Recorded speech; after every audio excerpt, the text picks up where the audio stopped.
What's up, everybody? It's Leo and Josh, man. We're back again with another episode of 713 Football, man. Week one recap, man.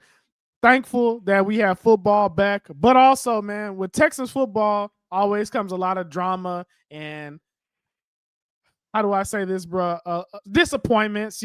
This week was a disappointing week for me, man. Honestly, to hear all the press conferences about how this was going to be such a game plan, fluid, and all this strategic, advantage offense and all this stuff. We looked the exact same or worse than we did last year, man. CJ Stroud sacked 3 times, no points, zero, goose egg in the second half, no offensive touchdowns at all, and we lose the game. If you would have told me at the beginning of the week last week that, or just all off season when we saw we were playing the Rams week one, that we will hold the Rams to 14 points and lose the game, I wouldn't have believed you. But that's what happened, man. Josh, what do you think, bro?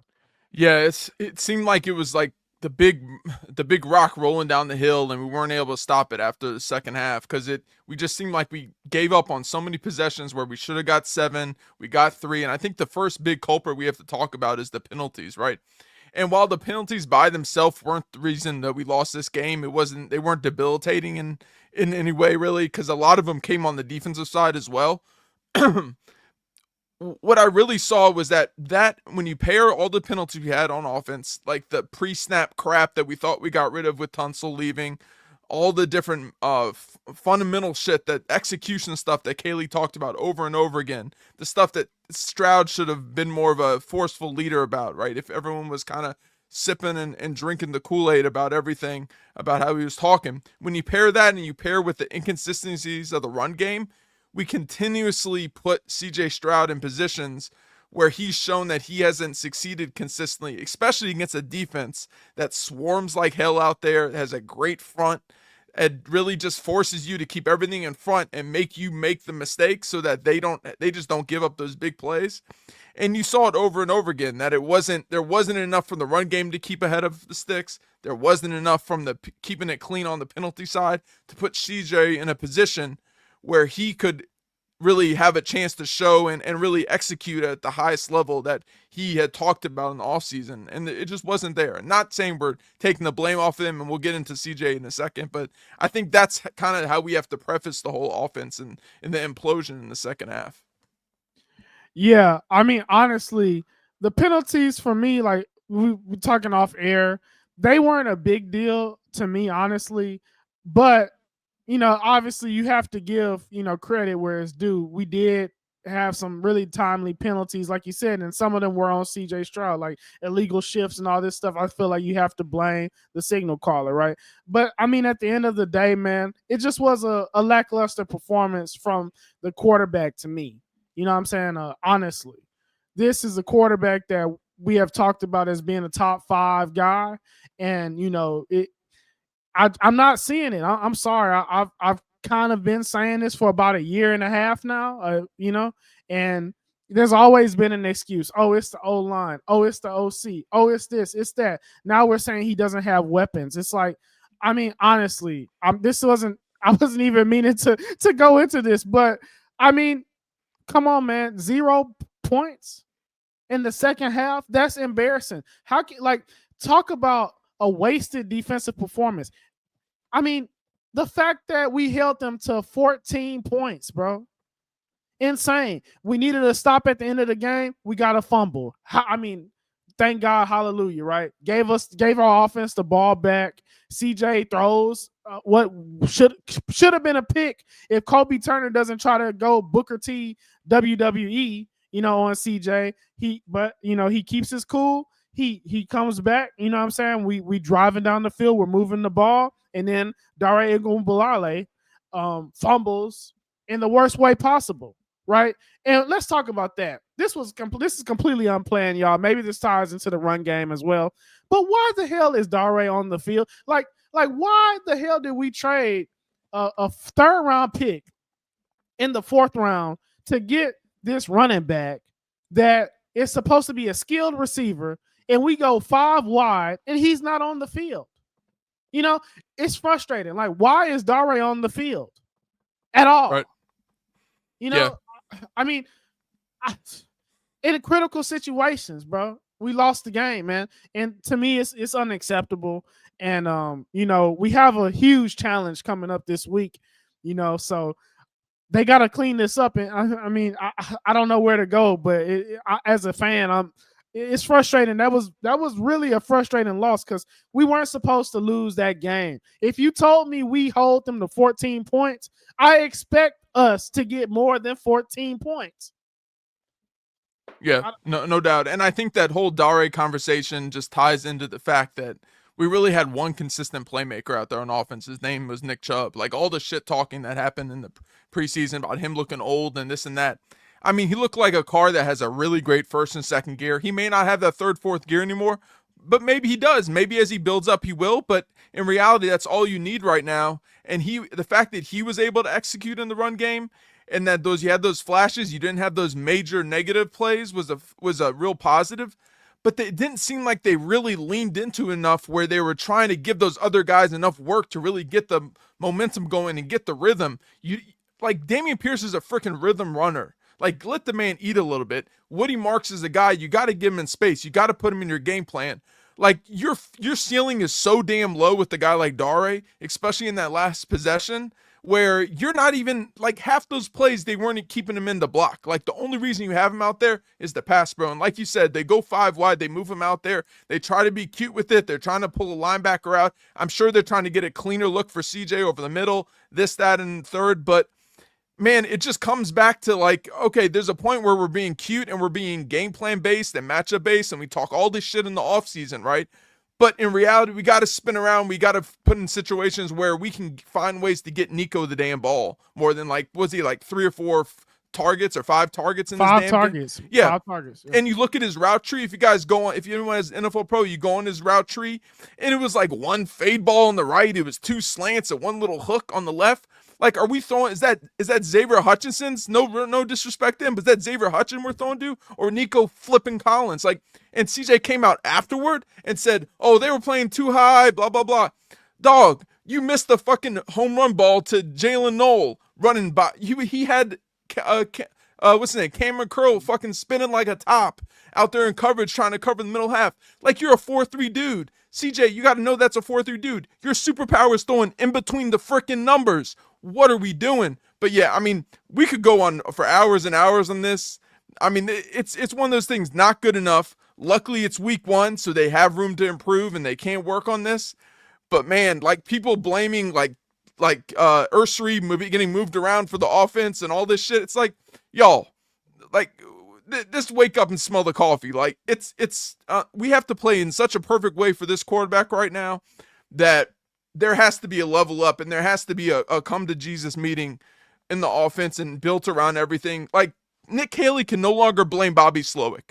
That shit is sailed. That shit's gone, right? It's all on him now. Like if he wants to get that head coaching gig off of this, that's what this play is. It's time to put up or shut up, right? I mean, honestly, that's the whole thing because it kind of seems like in all the offseason talk was about what we weren't doing last year and what CJ wasn't allowed to do and all this stuff. And then, there was some free pressures. There was some free runners at the quarterback this time. There was some blitzes that kind of were shown that weren't adjusted to this time. So who are we going to blame? Are we going to blame, I saw someone on Twitter, a media guy blaming Dare for not blocking the right guy. It's like, man, at some point, bro, we just have to admit what we're seeing. And he had a great rookie year. And can he be a good quarterback? Of course he can. Can he be a great quarterback? Of course he can. But right now, what I'm seeing it's not that, you know what I'm saying? Personally. You know what I'm saying? I'm not seeing it. On the other side of the field, I saw a great quarterback. You know what I'm saying? There was throws that, like, when we're talking, I mean, he's hitting the back of his drop, the ball is out. He's throwing seams to things that aren't necessarily open when he's throwing it, but you have to anticipate it. And I just don't see that from ours right now. Is it a new offense? Yes, but this is what we all begged for because we had the worst offensive coordinator of all time last year, right? So, but yeah, going back to what you were talking about, man. I mean, we could tie this into the defense and what they didn't do. Like I said, I believe the defense played good enough for us to win this game. But Is there always things they could do better? Yes, right? Now, let's talk about Puka Nakua's game. Puka Nakua had 10 receptions and 130 yards, right? And, me and Josh talked on about this after the game. You know, he's gonna get at least 5 catches that are just kind of unguardable because of how they motion him and stuff. And this will be off of play action, like they'll motion him in between a tackle and guard. He'll run a little flat route from there. You know what I'm saying? That's gonna be at least 5 to 10 yards. He's gonna get these little tight end esque type targets, and then maybe he makes a guy miss. Maybe he goes but at least it's gonna be 5 yards in the reception, right?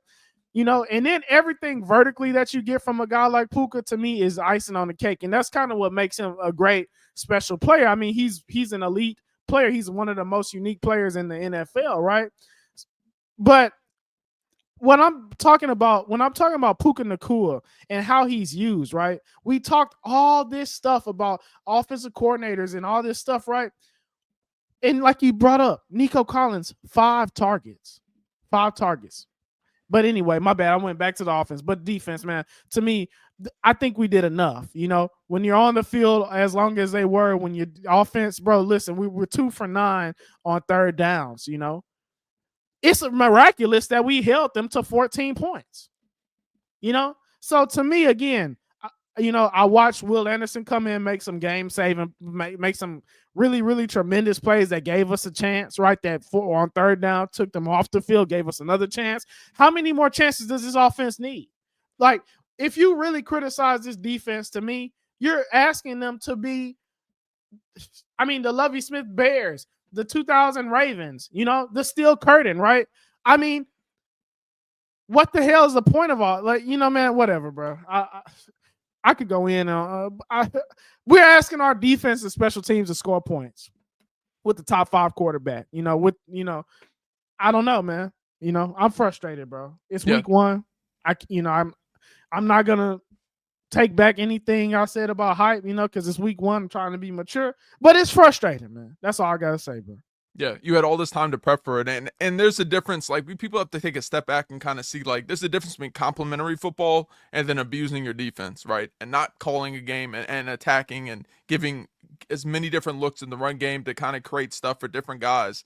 Like, Slowick was way more creative in the run game, it seemed like, the last couple of years. It's crazy to say this because he was getting mixing jet sweep plays and this and that, and at least trying different shit. Now, he wasn't as good in between tackles, and I think they were better with the execution and like all that.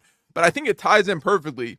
You come to this game knowing how last season ended, right, against the Chiefs, and you knew exactly how. Like, McVay's not an idiot.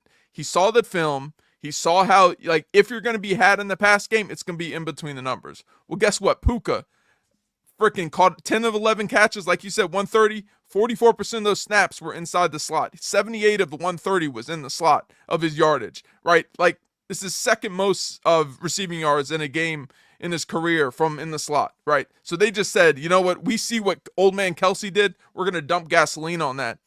And the only way you can stay away from that, and what it ties into and what we saw also in that KC game, is you have to stop the run, and you have to keep teams away where that inside the numbers, that those 5 to 10 yards, you got to come up and tackle, and you got to stay out of those easy third downs, right? You got to get them in third and long where you're stop and run on the first down, you're stop incompletions, all these different things. I think Stingley getting healthier will help. He looked like he was beat up later, but they did a good job on Adams, like you said.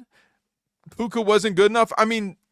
Rams came out, they loaded up playing under center like 61%, which is a huge increase from 44% last year. So they had a thing coming out, but we did a pretty good job in the run game, holding them to 3.3 yards per play in the run game from those sets because we just packed it up. The thing was they just killed us with play action, 9 of 10 passing for 108 and a touchdown for Stafford. So, like, if anything, I'm going to critique and criticize D'Amico in this game, and there's not a lot. Like, the splits between only sending 4, like Stafford was 17, 21, 180, a touchdown. And then when he blitzed, he was 4 of 8 for 65 yards. Like, that's a big swing. Maybe there's ways to kind of utilize, I don't know why we don't utilize Petrie as a pressure player more, right? You can use Chauncey off the other edge now. You have interchangeable pieces. Blitz some of these linebackers. Shit, they did it, and they got the great hit from Toa Toa in the game, right? We saw different things coming here and there. So that's obviously defense played well enough to win. No doubt in my mind. But if we're trying to say, okay, this is a good test in terms of a playoff level team, those are the kind of things we have to build on and tie that into also stopping in between the tackles and stopping the run. But I think that'll all get figured out. That's just part of the scheme. That's just going to happen if you're out there over and over and over again. You're going to eventually start giving up shit in the run game. Yeah, man. So, hey, let us know what y'all think, man. Josh brought the analytical side of it, man. I'm just kind of tired of this, bro. Another scoreless half of football, man. Week 1, unacceptable. No touchdowns. I mean, we about to play a tough team coming up this week. The Bucks, man, is going to be a tough game. Another good defense, So we'll see, man. All right, man. Make sure y'all like, sub, and share. Hit the notification bell. We got more for y'all coming soon.